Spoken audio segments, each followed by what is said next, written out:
As long as it's forward, his name. God, send me anywhere, only go with me. Lay any burden on me, only sustain me. And sever any tie in my heart, except the tie that binds my heart to yours. If you have men who will only come if they know there is a good road, I don't want them. I want men who will come if there is no road at all. I will go anywhere, provided it be forward.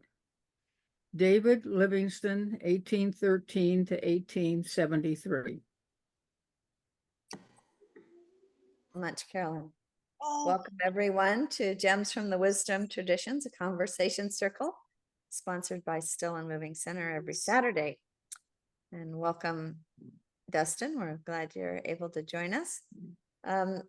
This is the week that is in our year of irreversibility, forward, eyes to the stars.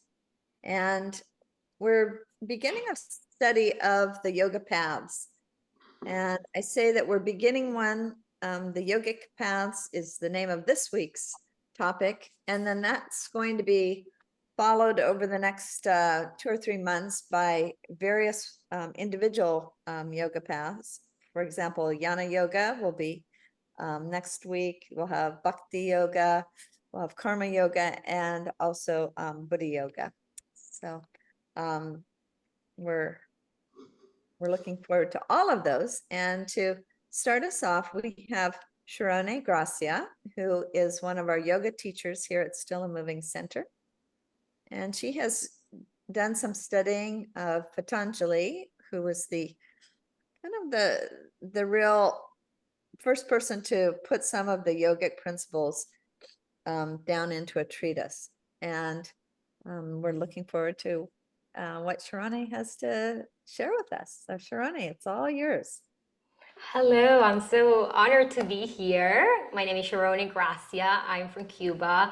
I basically grew up hearing about yoga, and when I first got to the US, I have the opportunity to learn more about it, and I immediately threw myself into a yoga teacher training and taking lots of classes. So yoga has been lifesaver for me. It saved my life from so many things, from myself, from the world. So it's kind of like my refugee, and I try to, in some ways implement some of the principles into my life. And when I teach class as well, I try to give a little bit of that. And I have prepared a presentation, some slides. So I'm going to share my screen just so we can kind of see.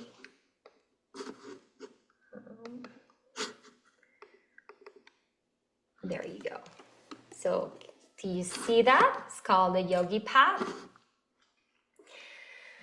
So today we're going to talk about a little bit of the Yogic Path. And the first question is, what is yoga, right? We can't start talking about the Yogic Path without knowing what yoga means. Well, yoga is a holistic and ancient practice that originated in India many years ago. Is the first scriptures show up in the Vedas like almost 5,000 years ago. The word yoga is a Sanskrit word, which means to yoke or unite. The practice aims to unify the body, the mind, and the spirit, promoting well-being. But yoga, it's a lifestyle. It's a way of being, it's a way of thinking and interacting with yourself and with the world. There are many ways of learning yoga. The most popular one is asana, or the postures, the exercises we do with our bodies. But that itself is not the only path of yoga. So what is the Yogic Path? There are so many ways of looking at yoga, like I just say asana, but the Yogic Path is a journey of self-discovery and spiritual growth. And it's not just about the poses, it's an approach to achieving harmony and balance in our life. Our guidance in this exploration of what the yoga path is comes from two fundamental texts. One is the Bhagavad Gita, and the other one is the Yoga Sutra.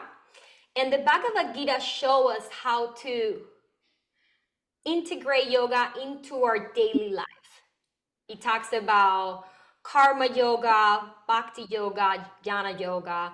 And the Yoga Sutra is a text written by Patanjali, a sage that lived many years ago. And it's a theory and practice of yoga. So it teaches us how to actually practice, right? It teaches us the system of yoga, focusing on some principles and techniques. So they're actually, based on the Bhagavad Gita talk about 3 primary systems of yoga, like I mentioned before. And these 3 systems are karma yoga, jnana yoga, and bhakti yoga. Karma yoga is known as the path of selfless action, of work. Jnana yoga is the path of knowledge or wisdom. And bhakti yoga is the path of devotion. So this path of action, let's talk about karma yoga a little bit. I know we're going to be talking about it in the next coming week, but just to have a better idea, karma yoga is selfless action. It becomes a profound practice, right? It's by performing our actions without attachment to the outcomes. It's about cultivating a spirit of service, right? Like doing things without expecting not much in return, that non-attachment to that expectation. It's about doing things for that higher power that you can call God or energy or the universe. And we have Jnana Yoga, which is the path of knowledge and wisdom. And here, this is the pursuit of wisdom, right? Wisdom becomes a tool in our yoga journey towards a spiritual growth. So is that desire to keep learning, to self-study, to always ask and look for more questions and understanding. And then we have Bhakti Yoga. And here, love is the most fundamental drive of every living entity. So this is basically what Bhakti Yoga is. It's like we explore here a path of devotion to ourselves, to a greater God energy. It emphasizes love, it emphasizes surrendering and that connection with the divine. And yeah, so this path wouldn't be complete without the integration of all of them. And this is where Patanjali comes in. So there is a path called Raja Yoga. And based in Patanjali, Raja Yoga is the integration of all these paths. Raja Yoga is also called as the royal path. And through the Yoga Sutras, Patanjali integrate this path into something called the 8 limbs of Raja Yoga or the 8 limbs of yoga. And he guides us through ethical principles, postures, breath control, meditation, and the actual techniques of how to actually reach that yogi path. And here we're gonna go a little bit into what each of these 8 limbs is.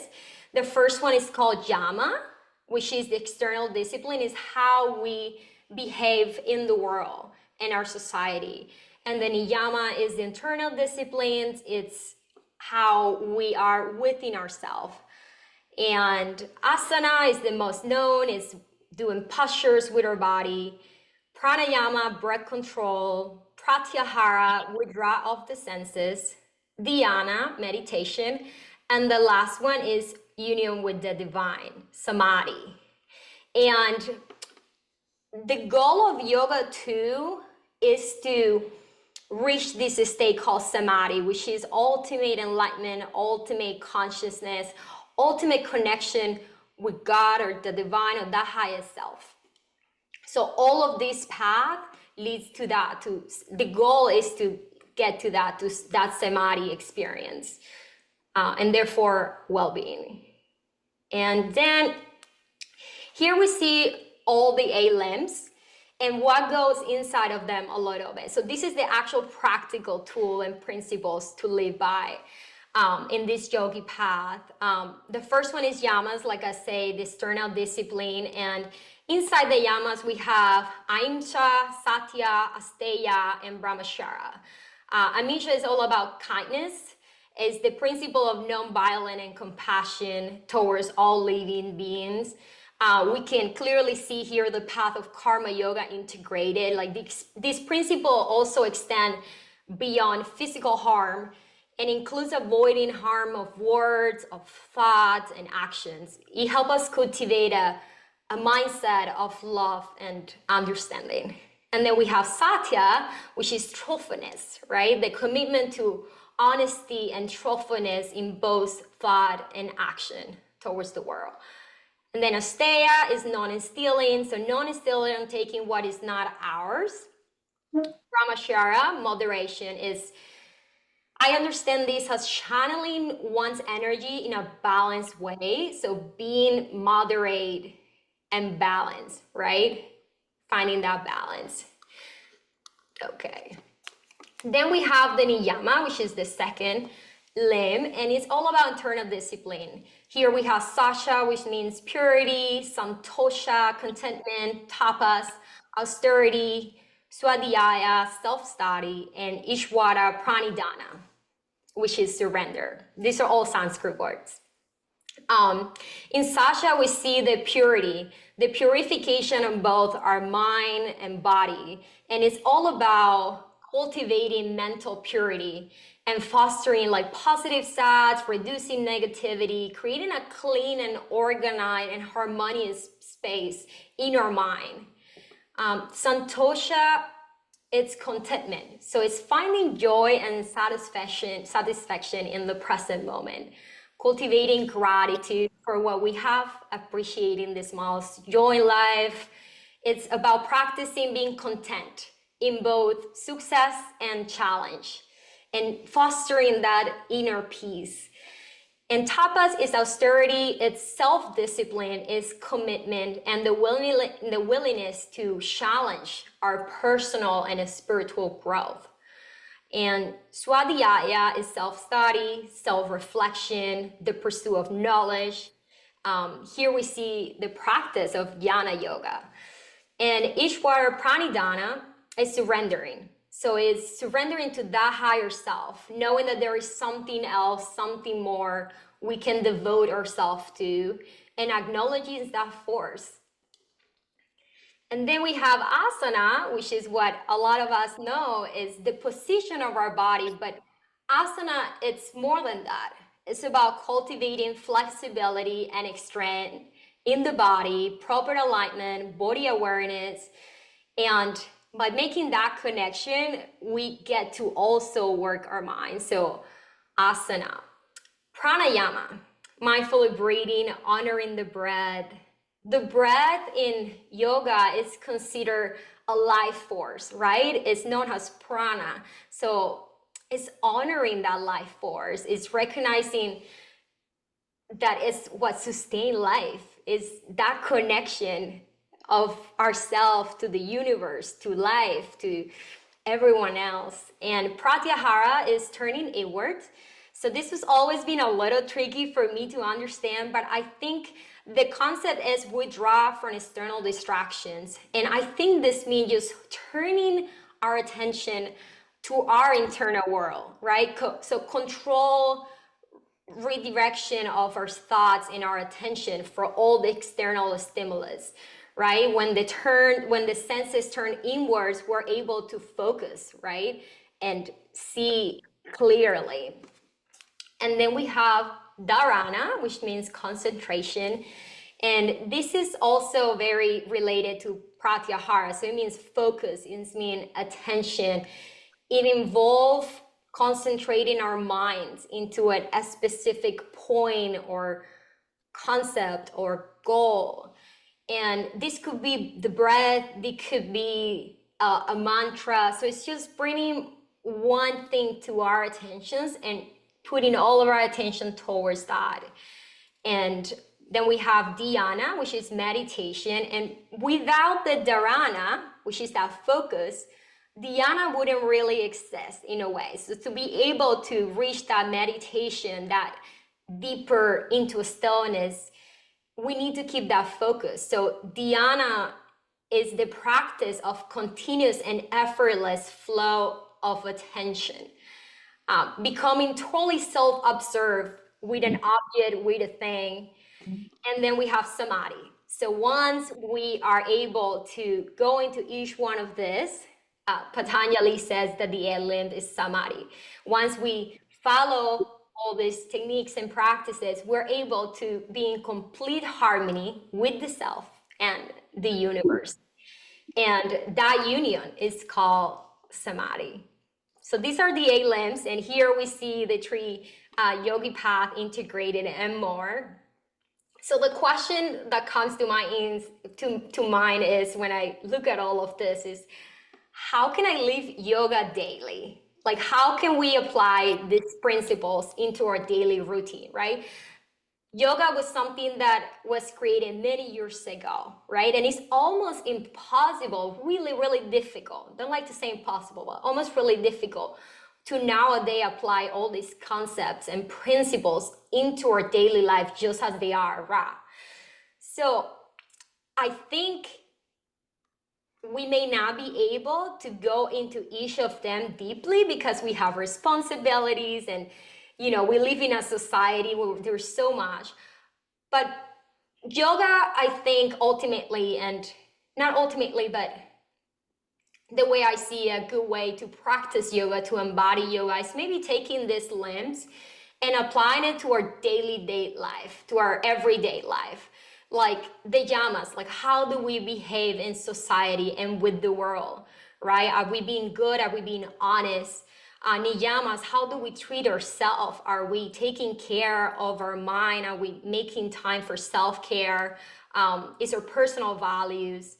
Asana, are we taking care of our body, like moving and, you know, feeding that physical well-being?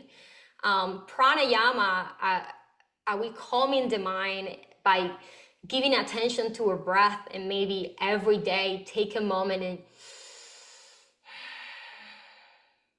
just breathe, right? Pratyahara, self-care, and I also like to think of it as no technology.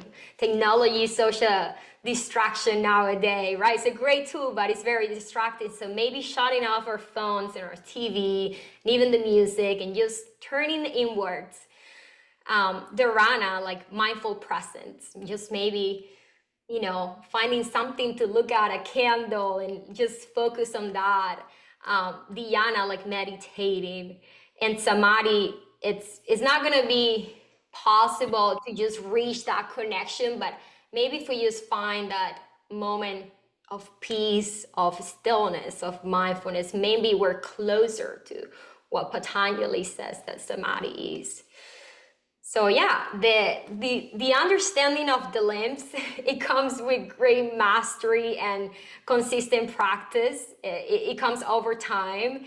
And yeah, just introducing mindful activities into our daily life and awareness of thought and action, and you know, maybe we can adapt these practices into our day life. So I just kind of leave this picture empty so you can kind of look at it and put in each one of them what you feel like you could do with them, right? Following your own principles and how you can apply them into your life.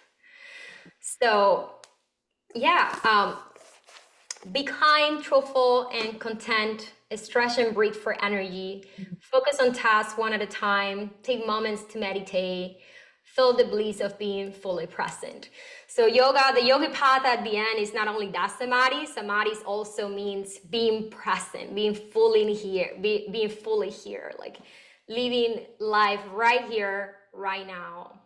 So yeah, maybe if we follow this yogi path in your own way, you may be able to find these moments of stillness and being present. And conclusion, Patanjali said, yoga is the journey of the self, through the self, to the self. So, namaste.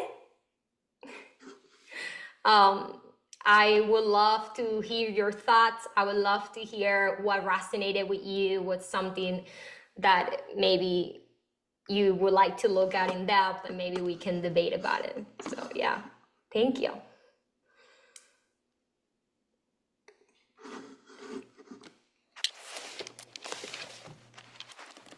Well done. Thank you. So very much. Very Thank you. clear. It was very clear. Yeah, yeah, thank you. I like to understand things like that, just like really clear and then go into the depth of everything. So thank you so much. Can't wait to hear your wisdom. Thank you very much. That was really interesting. What strikes me is how many of those principles apply in some way to a lot of different religions.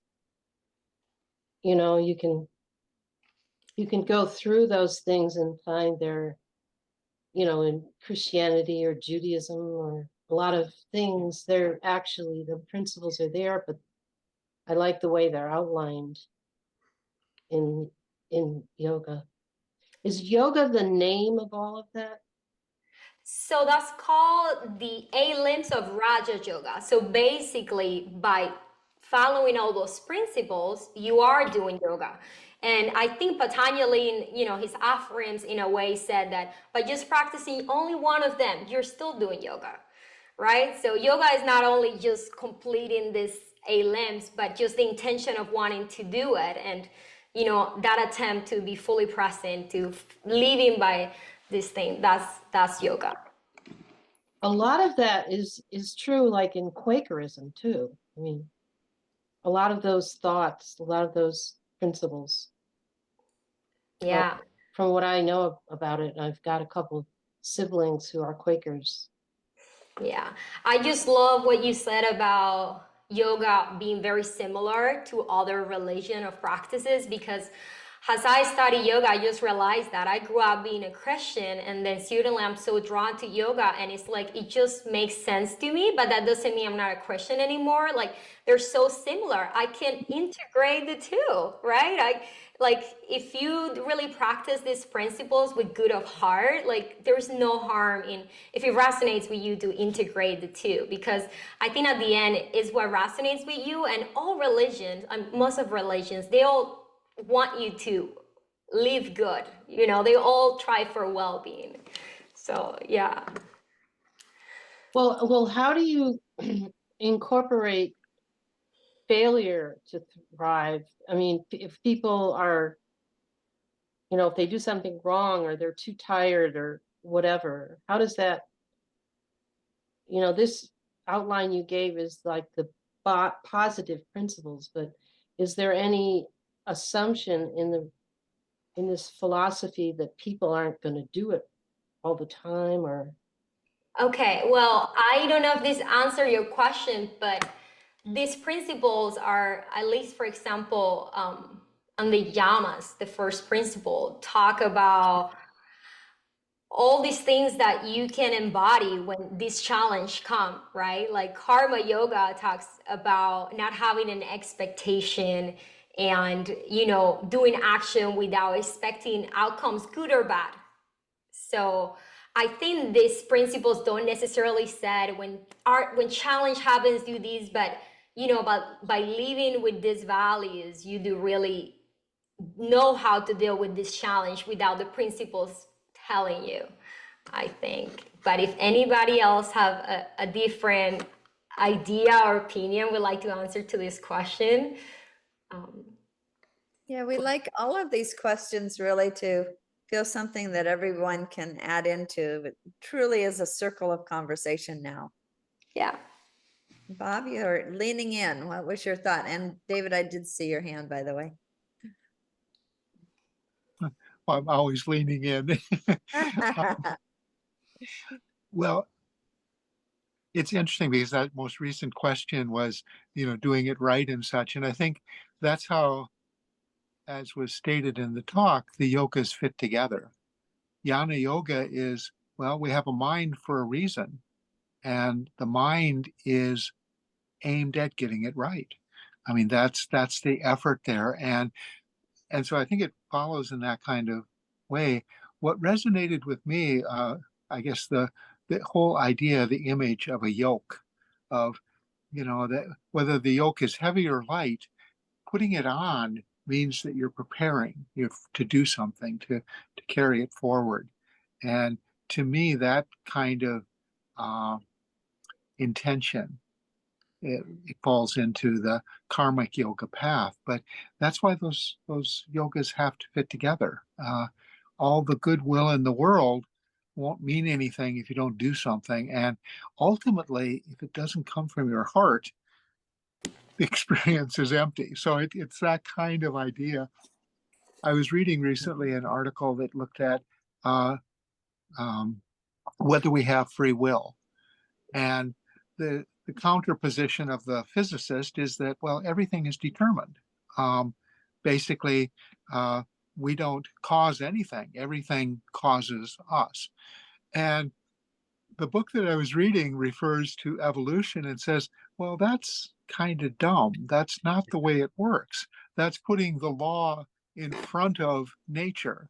In other words, the laws of nature are just meant to describe nature and how it works. And that process is something that we never get completely perfect. The idea of a law is, and science in general, is that this is our best way of expressing it right now.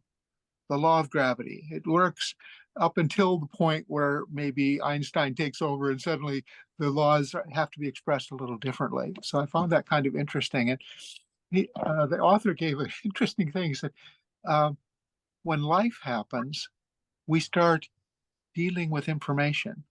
We start working with all this stuff that we're working with, and that gives us a purpose. He said, physics doesn't have a purpose, nature doesn't have a purpose, but life does. And I just found that really interesting because this is kind of, in a way, what the yogic path is going towards a purpose that only living beings have. And he said evolution gives us that. And he said, if a nematode worm thinks about something, he doesn't think about much.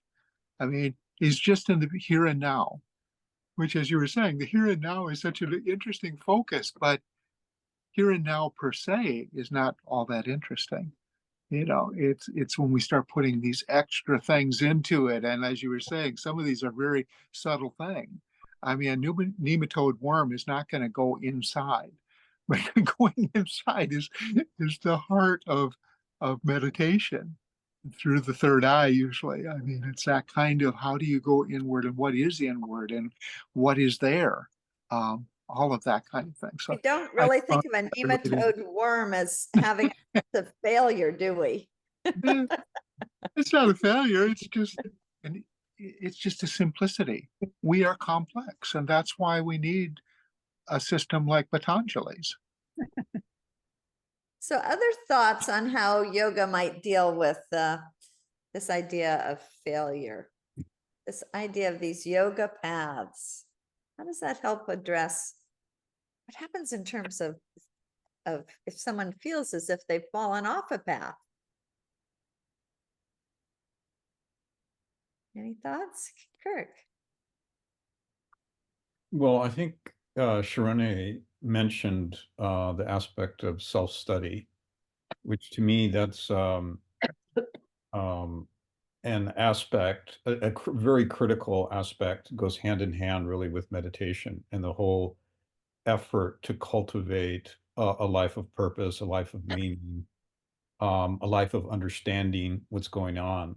And part of the reason that I see it as being so critical, in fact, like in the Pythagorean tradition, it's put in terms of a self-examination that's occurs at the end of each day, which you try to just look on the what occurred over the course of the day, and rejoice in the good things that you did well and that you responded well to the moment, to your dharma, and acknowledge the things that were off and that you got wrong, and be and affirm that one can do better, that the next time that kind of situation comes up, one can not succumb to the temptation, not succumb to anger, not get over too emotional, whatever it was that one did that took one off the path, so that it's in that sense, it seems to me it's a self-study it's like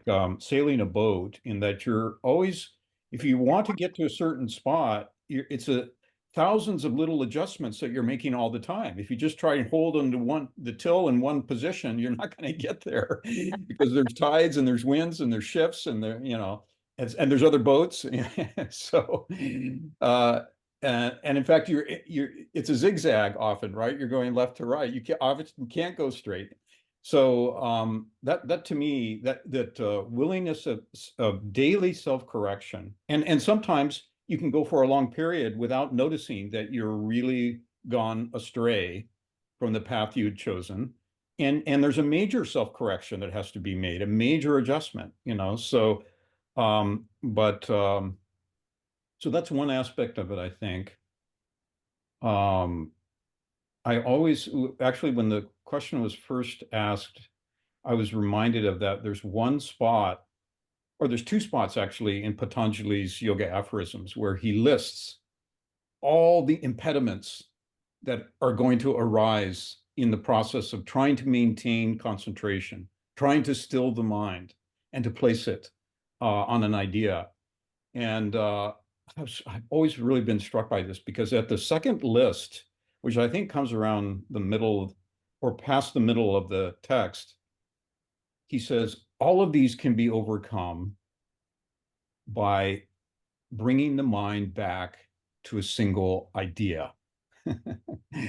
And so that this capacity to correct from going astray and bringing the mind back, and the heart, of course, it's mind and heart, back to that which one intends, back to the highest form of thinking and of feeling, the deepest sort of feeling level that one can bring. That's the correction to all the problems. That's the correction. And then he says he recommends as a theme for concentration of the mind, the word, the AUM, the verbum, which to me is just so beautiful that really everything, the whole text in one sense comes back to that idea. And, that's a very rich theme for contemplation. So there's just a few ideas, but I wanted to ask a question, if I may. Another question, is that all right? I think we need to give David a chance to do that, and then we'll come back to your question. Okay, all right. Yeah, thank you. Oh, I would love to hear the question, Kirk. We can add it into the comments.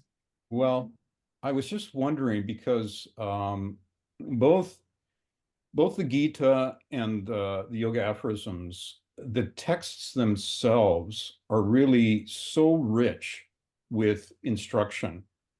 They're not very long, but it's like each sentence has layers of meaning, and it's not as you know, Sharonne, it's not like a book you read once or twice or three times and you got it and you set it aside and then you go on to geography or whatever.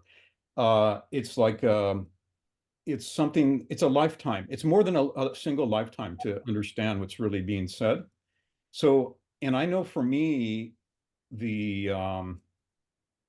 one of the things that's really helped me over the years is going back over the text itself again and again and meditating on passages in the text, both in the Gita and the Yoga Aphorisms. So my question was, when you teach, because you gave such a clear explanation of covering the whole gamut, the whole 8 limbs, when you teach, do you like read from the text at all? Do you bring in passages from either the Gita or the aphorisms and introduce that to students?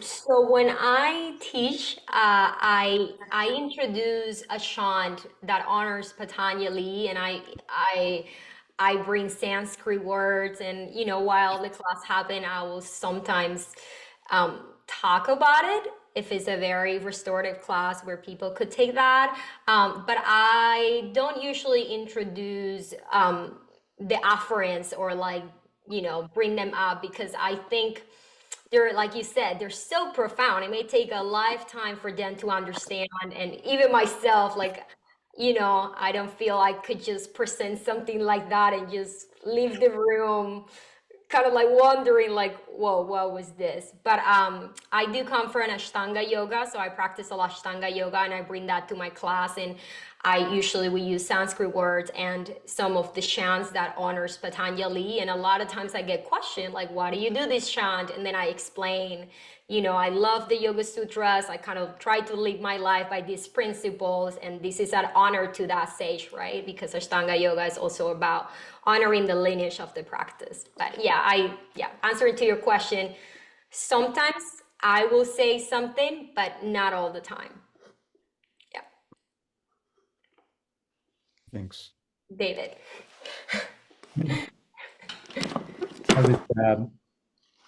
I really appreciate how concisely you wrapped up the whole system, if you will, as a practice. But it occurred to me, I was thinking of that, it had been practiced for a long time before somebody bothered to write it down.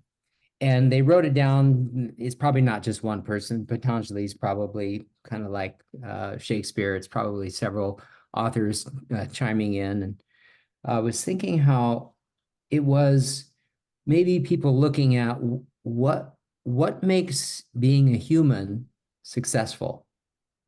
Like people that are doing well in this human life experience, what is it that lends itself well to having this ultimate state of bliss, compassion, all the beautiful things that are human. And so it reminded me of this book from the 80s called The 7 Habits of Highly Effective People, where Covey went out and just started looking at, okay, some people are really, really good at this human thing, and they're very effective. They've got good life skills and life balance. And so what is it they're up to? And then sort of presented that as a template that we could all then borrow from to improve our own life experience. And I'm thinking it's kind of analogous to maybe what the whole idea behind Patanjali Sutras was, that it was a template to share with the rest of us who have maybe fallen off the path or looking for solutions to our failures, just to draw it back to how to live a better life. Yeah, and the way you presented it, it looked very much like each of the limbs added to the previous limb kind of created the next limb, and so on and so on. Yeah, really well done. Thank you for presenting that.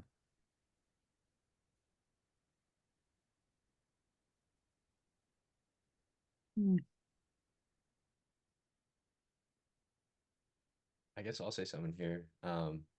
Oh, sorry. Hi, go ahead.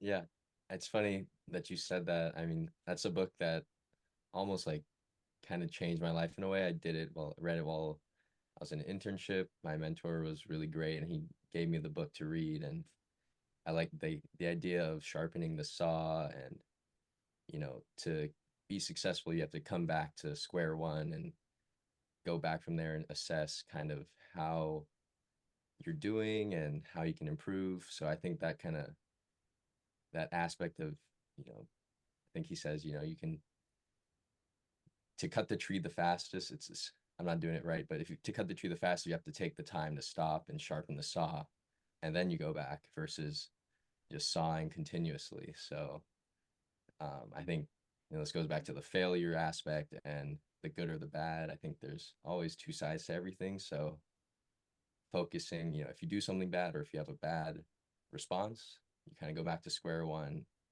Am I in line with my disciplines? Am I in line with my personal principles? And then from there, you kind of bring in these other aspects of the 8 limbs and kind of feeding the soul in that way. So yeah, I like the reference there. particularly that particular one, sharpening the saw is a lot what Kirk was mentioning in terms of self-study. That's definitely a sharpening the saw activity. Yeah. Diana, did I see your hand up? Your talk was amazing. I just loved it. I never heard the whole thing put together like that so clearly. And it was, to me, it is a life practice. And it reminded me of the Buddhist Eightfold Path. And it made me really realize, Judith, when you were talking about when you go off the path, the one thing I like is we're beginner's heart mind, that we're always beginners. We never reach the end. It's like the journey is the process. And it's like continuing to come back to whether it be the breath or the om or the action that you're taking in this moment. And that love and kindness is not just outward, but it's really inward, and having a lot of compassion. For me, it's love and compassion for myself and others. And I think that the whole practice is just a daily practice. And, like anything else, we continue to grow in it, but we're always beginners. There's always more to learn and always more to move forward. And just having that compassion for ourselves as we find different ways. And I don't, in my belief is, I don't think there are any mistakes, that sometimes the things that I've done that I would say afterwards, gee, I wish I didn't do that. I learned the most deepest spiritual lessons through that process. So it's like listening deeply. For me, it's listening deeply and having faith that I am being guided, and that there is, in my view, there is a loving compassion that is not judging me that I'm bad, but is always calling me home. And so I thought your talk was really special. So thank you so much. Yeah. I'm wondering about this idea of yogic paths and using that S at the end, and what that says about us in our interactions with one another. It does seem as though there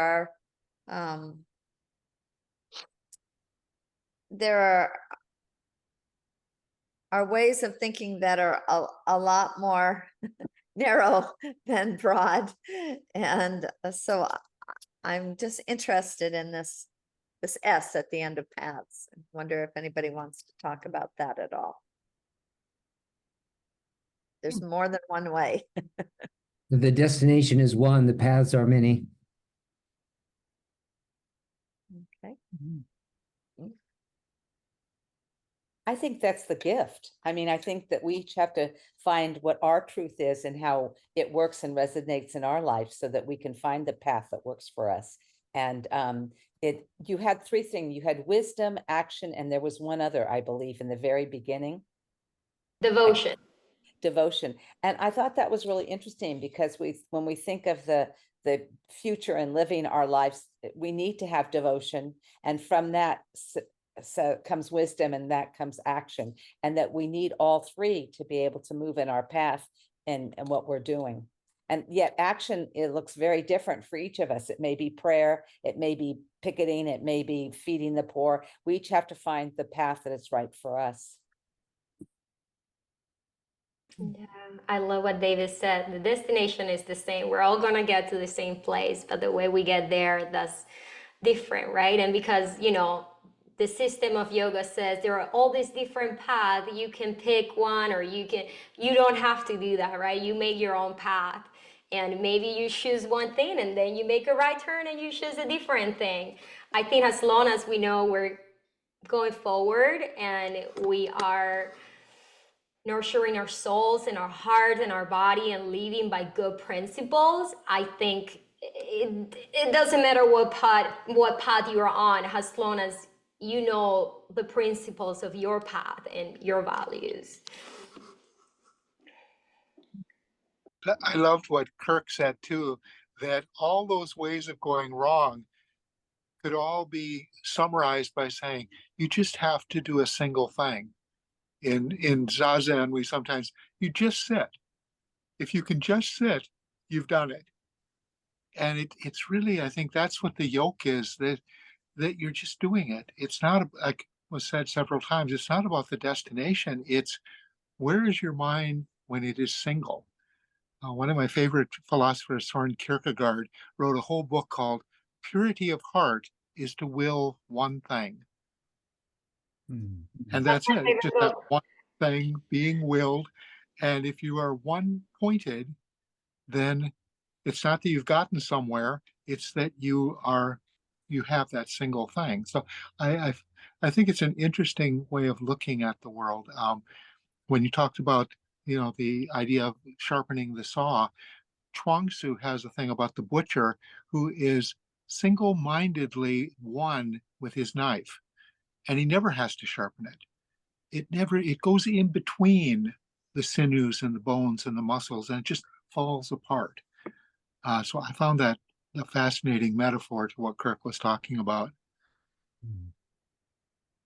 Well, it reminds me, your comment, Bob, reminds me of, I think it's St. John, who says that when the eye is single, the whole body will be full of light, right? That's such a beautiful passage. And I was wondering, I was also by Renee's question reminded of another passage in the Gita where Krishna says, whatever path a human being takes, that path is mine. And that's after, listing in great detail all the various aspects, philosophical and practical, in regards to yoga, and the different types of yoga and so on. And but wouldn't we first of all affirm that every human being has something that their heart is set on, that whether we think of it as a yogic path towards union with what we call the self of all, or to God, to Ishvara, that every human being is engaging the mind and their energies in some direction that they've chosen. And I think that part of what Krishna was saying is that eventually those being, even if they seem to be on a path that looks astray to us, that looks downward, that may be harmful to others, that may not look like a spiritual path at all, that at some point karma is going to help correct that person. And even if they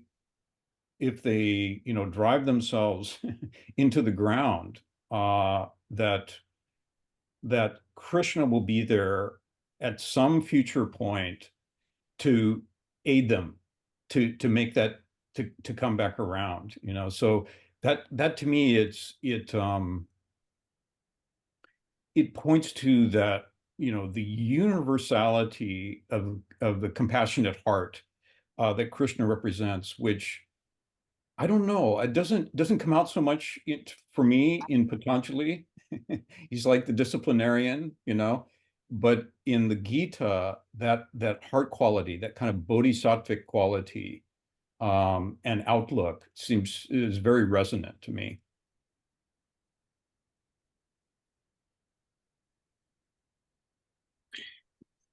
Life is very fair, but that's a long way of looking at it. And when you first started talking, it immediately sounded like, well, yes, we're all driven, but usually through that relative dualistic ego mind, which immediately goes away from the single to a doubling, a dual way of thinking. And so that will also generate karma. So you're right, fundamentally. And of course, compassion will ultimately win the day.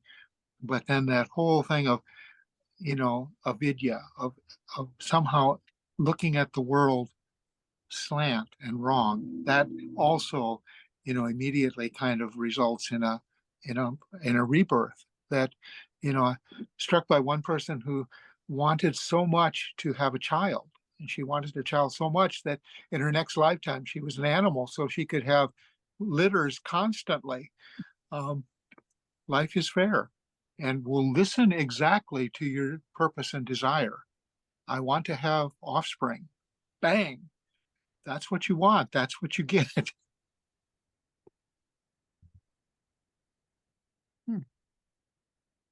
It brings up another question for me that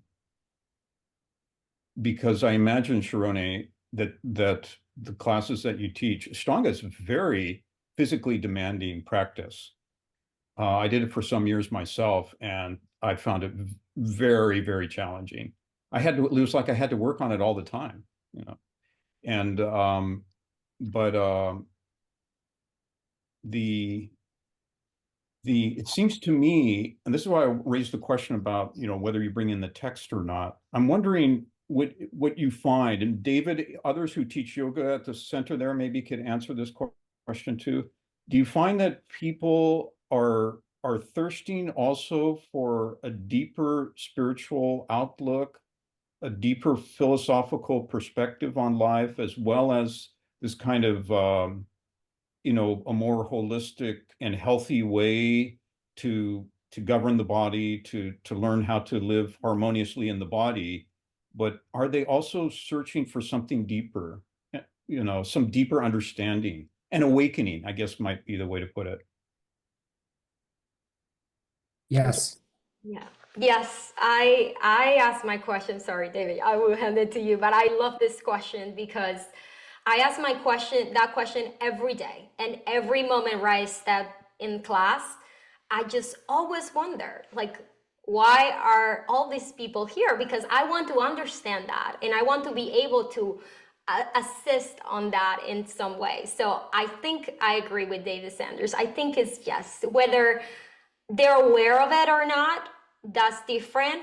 But I think everyone's, and this is very generalized and pointy, like there's only this way, but I think most of the people that step in environments like a yoga class or a meditation class, they are looking for that deeper understanding, for a little bit of that philosophical understanding. I do think so, and I think that's the beauty of it. You know, whether the level they are at that, if they're like, you know, maybe you will give them something really deep and they will like reject it. Maybe they're not there yet, but I think most of the people that step into a yoga class, they learn for that understanding, for that connection.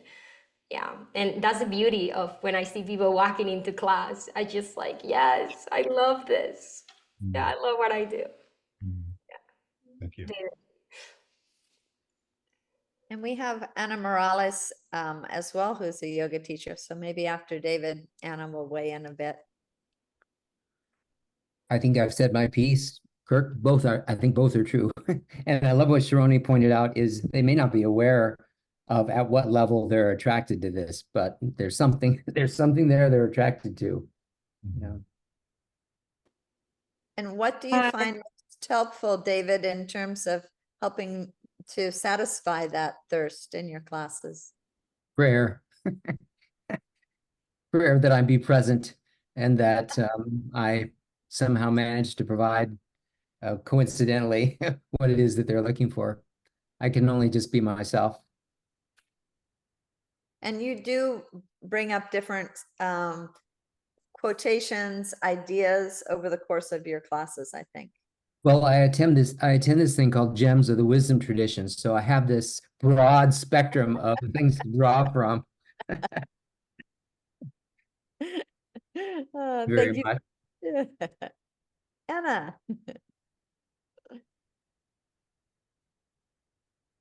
Yeah, I've been listening in while driving and I just got home, but your question, Kirk, is a good one. And I do agree with what both Sharonne and David have mentioned, in that when people are gravitated towards something, like they're craving it, whether that's in their mind and or their body or heart or all three.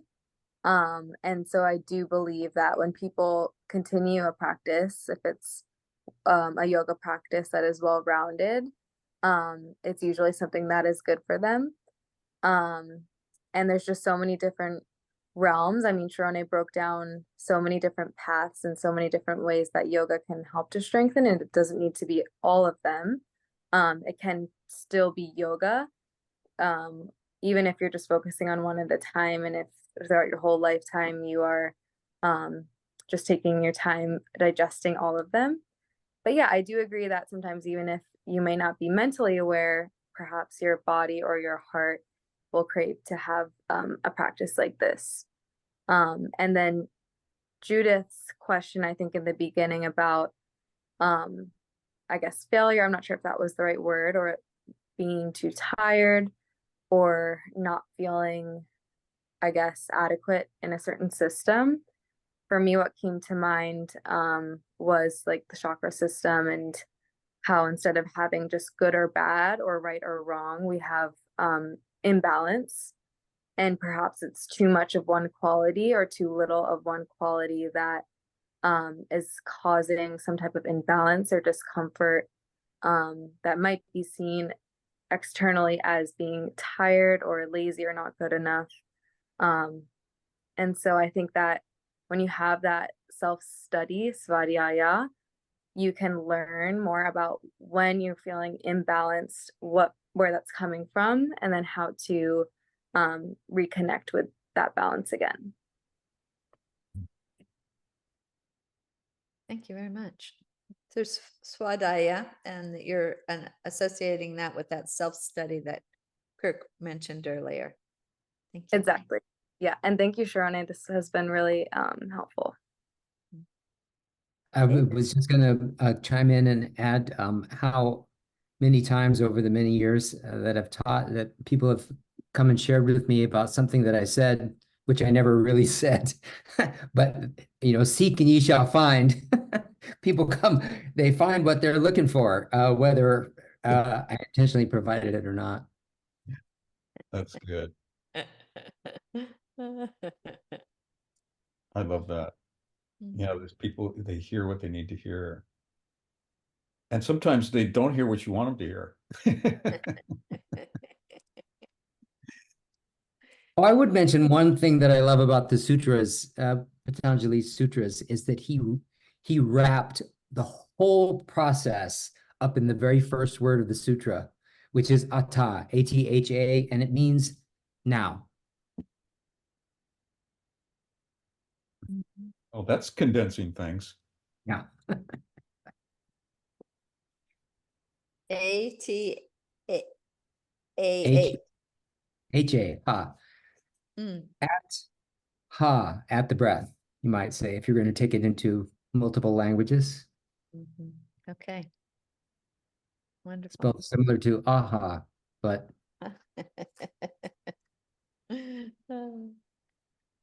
We are just wrapping up now, so I'm going to be asking for someone who will give a vote of thanks to Sharonne for her excellent talk today. I'll let you know that next week, our very own Bob, who's right there, is going to take up for us Jnana Yoga, the path of knowledge. And he will do so from both a Buddhist and a Vedanta perspective. Vedanta is one of the Hindu schools. And the following week, we'll take up the topic of harmony and synthesis. And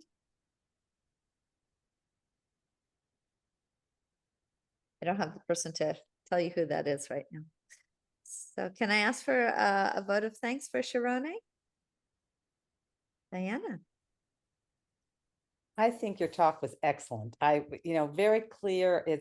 And it brought up a lot of issues for all of us, and we were all able to share. And you just to bring it all together so simply and to have it so clear. And I really liked your pictures because it helped bring me into that. And again, I've never seen it like that, presented all in one time in such a short period of time that made so much sense. So thank you. It made a better understanding of yoga for me.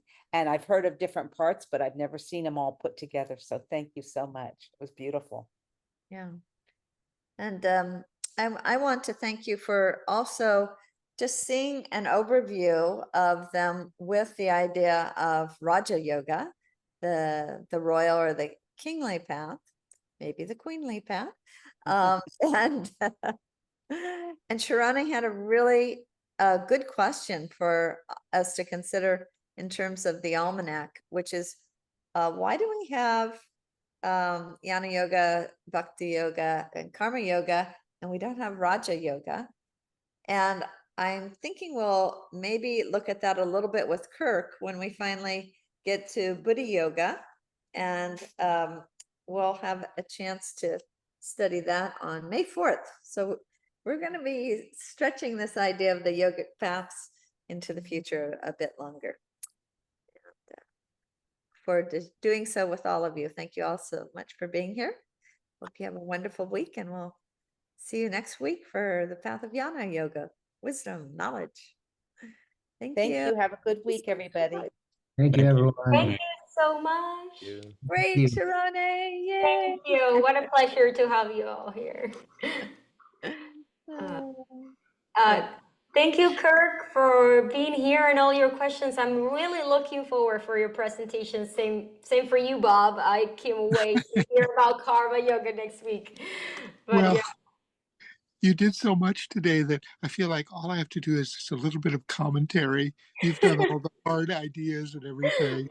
So, and actually it works that way. I think, Jnana Yoga is just one way of looking at what you just presented. So it's, and you keep coming back to it. So it's that kind of, but thank you so much. It was a wonderful talk. Thank you. And thank you, everyone. Bye-bye. Bye. Great intro. Take care. Yeah, take care. Bye. Bye, Renee. Mwah. I'm so proud of you. Thank you. Bye. That makes Bye. me happy. Bye. You too.